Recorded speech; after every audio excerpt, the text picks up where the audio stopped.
game. So at least it was a better performance, and Lukaku scoring a goal. I think it's a very good. He scored 2 goals. He scored 2 goals today, 2 fantastic goals today. So for me, it was very good, and then they are starting on a very good note. And for the Panama, this is their first time in the World Cup. They've got nothing to lose. It's just that they need to come back from the pieces and then make sure that at least they prepare much more. And the games ahead, the games that they are coming to play, they should make sure that at least they put on a very good performance. Now it's true that to whom much is given, much is expected. Now, per what we've seen in the Belgian national team, they have an avalanche of talent at their disposal.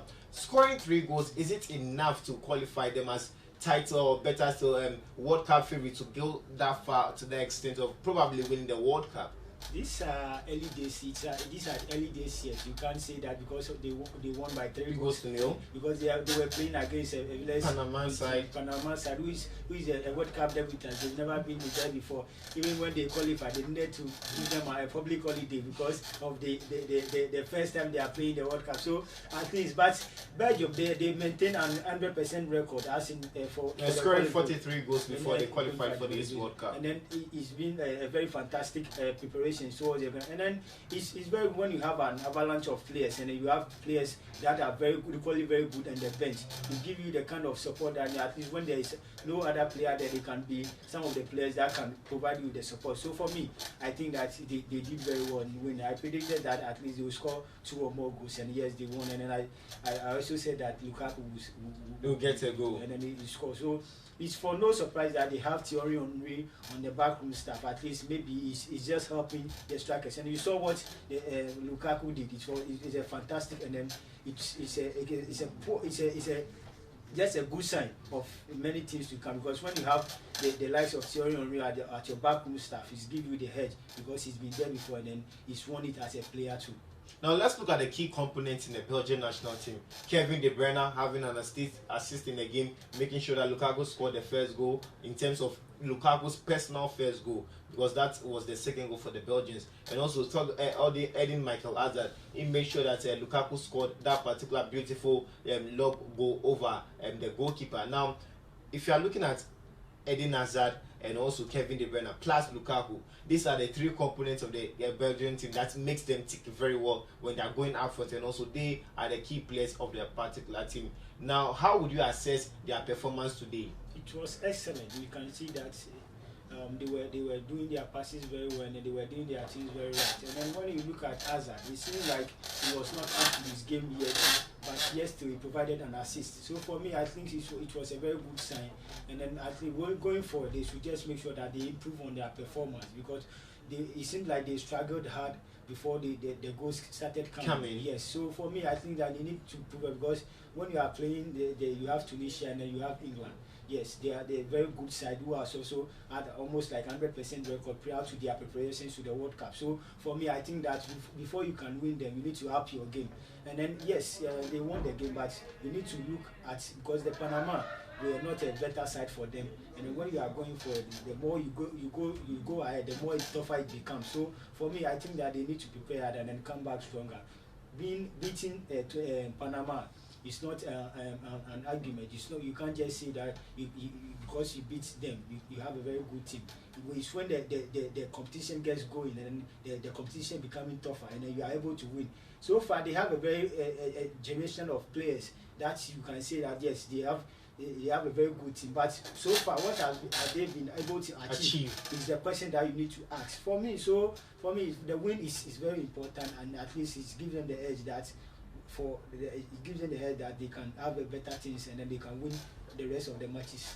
Now, from what we've seen, what sort of inference can we make from the Belgian national team? Is this a side that can finish top of their group and then go far in the tournament, or this is just a flash in the pan from the Belgian national team? Oh yes, they can top their group, because for me, England has never been a very good side for me, even though they've assembled a right number of players. For every cup that they will come there later. But for me, England and Tunisia has been a very good side. So for me, I think that winning their first game gives them an upper, and at least they will go back on the rest and plan for the other games. So when you ask me, I can say yes, that they can top their group because of the number of the quality of players they have.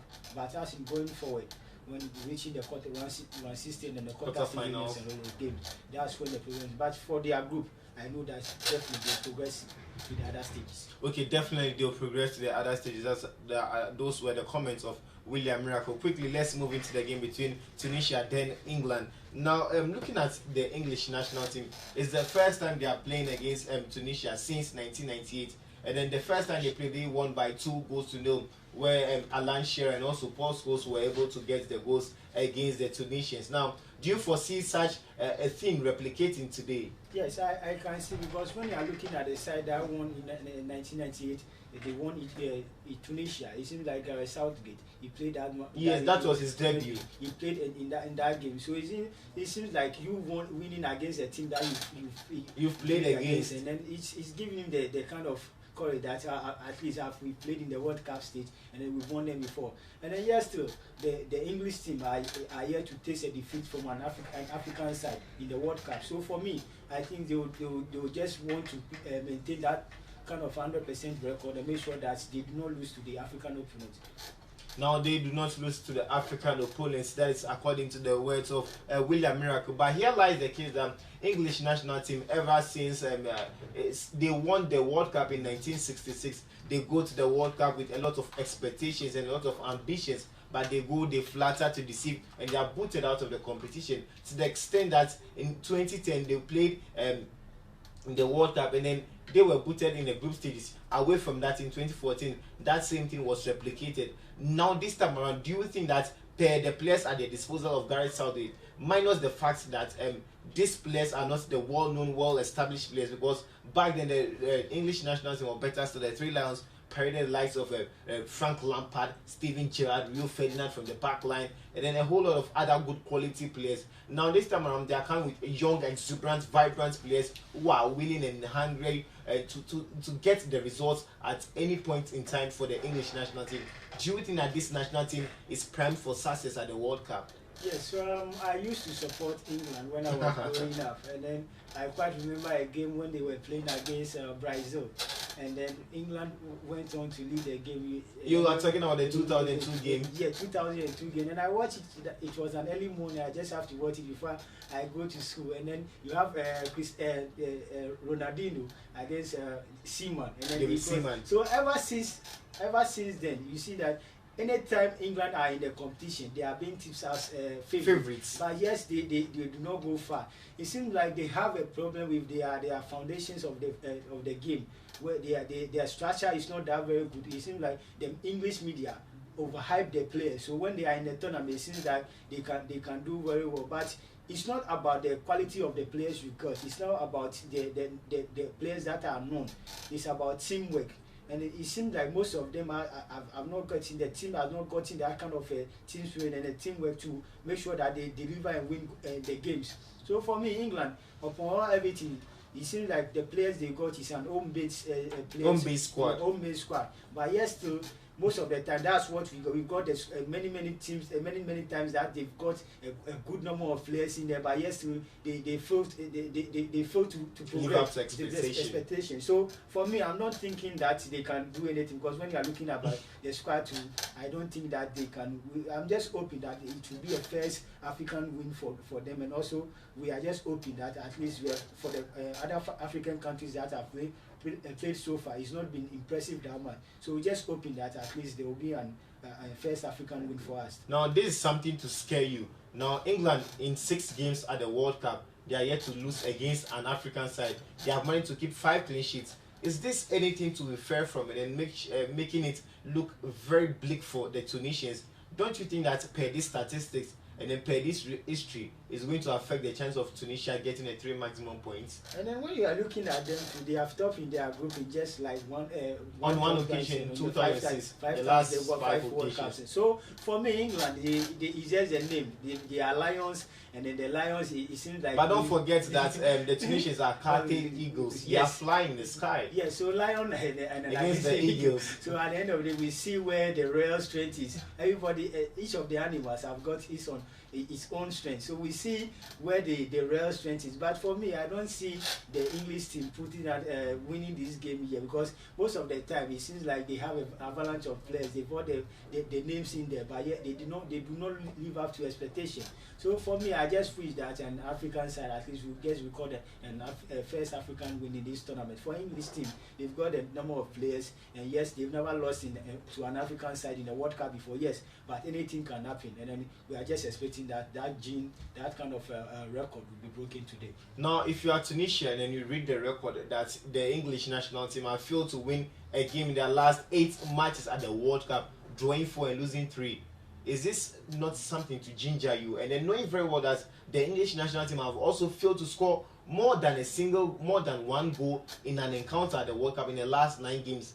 Is this not a recipe for good news for the Tunisians? Yeah, the Tunisians, when you are looking at their formation, which later I hope that will come back, they are playing a 4-3-3 formation. Yes. The English are playing a 3-5-2 formation. So it seems like they are not afraid of the English team.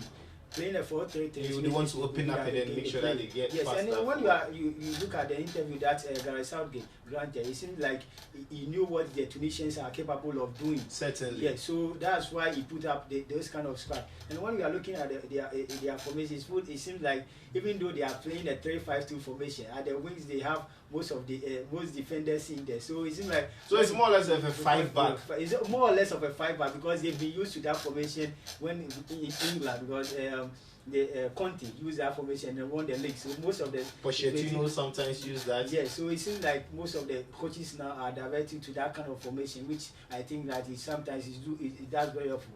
But for the Tunisians, they are playing a 4-3-3 formation, which is an attacking kind of game, and so it seems like they are not afraid of they are there to win the game. Now, prior to the start of the World Cup, Tunisia engaged in a number of friendly matches. They played against Portugal and they held the Portuguese to a 2-2 scoreline. They played against Spain and they managed to lose by a goal in the dying embers of the game. Iago Aspas getting that goal. Now, that is something to tell us that the Tunisians are prepared for battle. Then they are doing very well against world prime teams, because if you are going to get a draw against Portugal and also a lose on a slighter note against Spain, I bet it's been a friendly game. Now, looking at the Tunisian national team as a country that have failed to get out of their group stages, and then this is the first time they appear in the World Cup since 2006. Then you look at the records of Africans in this particular World Cup, that's the 2018 FIFA World Cup. Now it started off with Egypt. They lost by a goal to nil. Morocco played against their opponent, Iran, Islamic Republic of Iran, and they also lost by a goal to nil. Now, where all those lied on the Nigerians, they flattered to deceive. Now, this is a side that's the Tunisians, minus the fact that they are losing one of their key players. Youssef Msakni is missing in action. How do you think that Nabil Malou, the head coach of the Tunisians, will mash up the squad and make sure that they get a 3 maximum points and possibly score Africa's first goal in this year's World Cup? When you are looking, it seems like the statistics do not favor them that much. Yes. Because when you are looking at the 12 matches they've played in the tournament so far, they've only tried to keep only 1 clean sheet.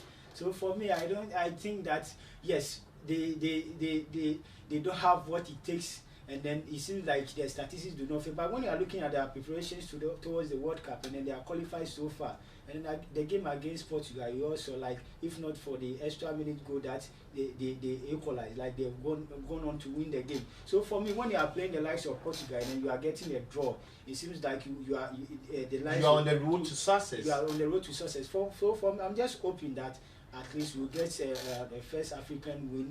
And then when you are looking at the formation too, it seems like it's an attacking kind of game that they want to play. So it's a win for them. I'll just have to go for a win for them, because at least they have a very good side to it. When you are looking at a Kazim Wabi Kazim, who plays in Rennes, he's a very good forward, and on a very good day he can cause it. So I think that yes, they can do it. Now we'll come back and look at the permutations with regards to England and also the chances of Tunisia in terms of winning. But before we do that, let's give our cherished viewers the benefit of knowing the players that will be playing tonight. Now, England, their starting 11 is as follows. Now, Jordan Pickford, the goalkeeper for Everton, is in the post for them. Harry Maguire plays for Leicester City. John Stones is in there. Then Kyle Walker is playing. They make up the 3-back row for the English national team. That is 3 Lions. Now in the 5-man midfield, now there is a certain Ashley Simon Young who plays for Manchester United. There's Jordan Henderson. There's also Kieran Trippier in there. Now there is Jesse Ellis Lingard who plays for Manchester United. Then Bamidele Jermaine Ali is supposed to be playing for the Nigerians, but he opted to naturalize, or better still play for the English Three Lions over there. Now not forgetting Raheem Shaquille Sterling is starting ahead of Jamie Richard Vardy, and also there is Harry Edward Kane. Now let's look at the starting 11 of the English national team. Are you okay with the starting 11? Because quite a number of players are missing the squad. There is Danny Welbeck seated on the bench. He's the most experienced outfield player on the field of play. In fact, he's the most experienced player over there currently, in terms of a number of caps and also in terms of goals scored. So if you are going to such a major tournament, especially in your first game, why shouldn't you start someone who has that pedigree, that penchant to deliver the goals, especially in international fixtures? Yes, for Welbeck, he's had some kind of series of injuries that has disturbed him so much. So for Sterling starting ahead of him, I do agree with Southgate that at least Sterling is starting ahead of him.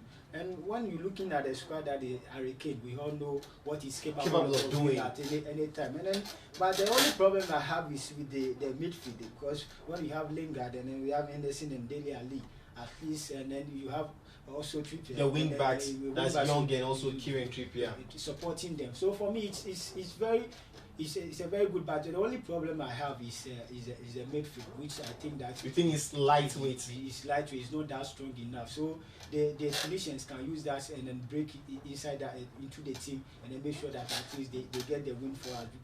For English team, they've always had flattered to the team. It seems it's as if you don't trust the English national team. Yes, I've been an English fan. I've been an England fan for quite a number of time. And any competition that they go, they have been tendered as favourites. We also what they did in the Euro when Iceland defeated them out of the competition. So you can see that everything is possible, and then Tunisia can also get the win for them.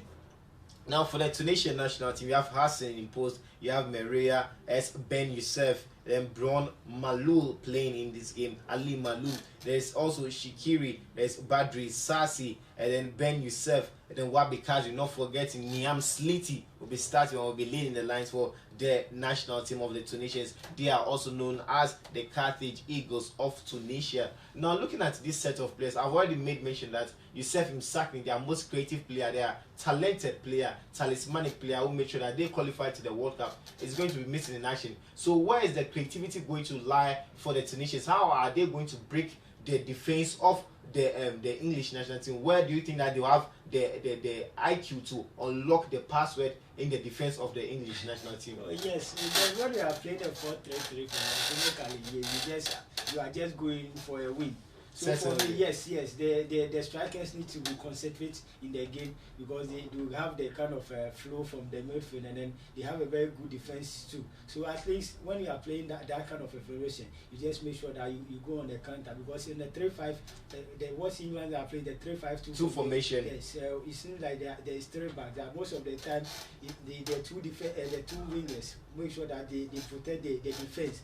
So for me, I think that the English team, because of this kind of it seems like they are afraid of the Tunisian already. When you look at what the coach granted in an interview, it seems like they know that Tunisia will possess the ball that much, and then they will make sure that they don't take that ball, they don't handle the ball in a way that it will make them be going in for the ball, and then which the Tunisian will be using the possession, and then make sure that they weaken. And then when you are caught unaware, they make sure that they put on the pass and they make sure that they score. So for me, I think that yes, the Tunisians, they got it, and then they can win it, and then make sure that we get that kind of win that we've been expecting so far. No, it's as if your argument, or better so your submission, has been tilting towards the Tunisians. So it's more or less from my inference that you are supporting the Tunisians and you foresee them getting the 3 maximum points. Now I know that you are not Octopus 4, I know that you are not that psychic pick, but which team are you picking for tonight in the last game? Because it's as if majority of your